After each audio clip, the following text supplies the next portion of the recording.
बोलना, पहले सुनो ध्यान से।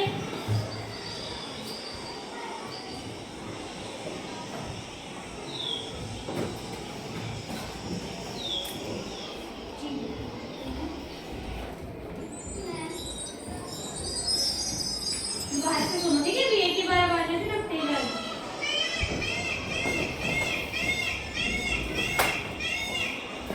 समझिए सबको अच्छे से समझिए। बोलना नहीं है, हैंड रेस करके बताओ मुझे बच्चे।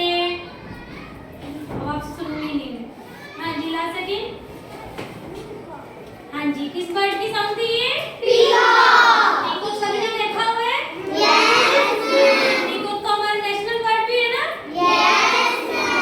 सबसे ब्यूटीफुल भी वही होता है, पीकॉक, है ना? तो अब नेक्स्ट साउंड सुनना किसकी है?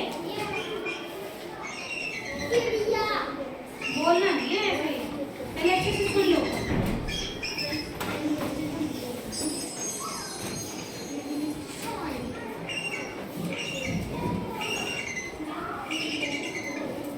पिक्चर भी दिखा दूं आप लोगों के हेल्प के लिए?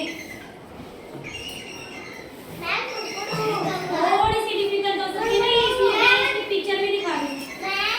हैंड रेस करना है सिर्फ, हैंड रेस। मैं नहीं करना, हैंड रेस करना सिर्फ। हाँ जी। नो। किसकी आवाज थी ये? पिक्चर देखी थी ना, बड़ा सारा बर्ड होता है ना, चींटी। अब ये वाली सुना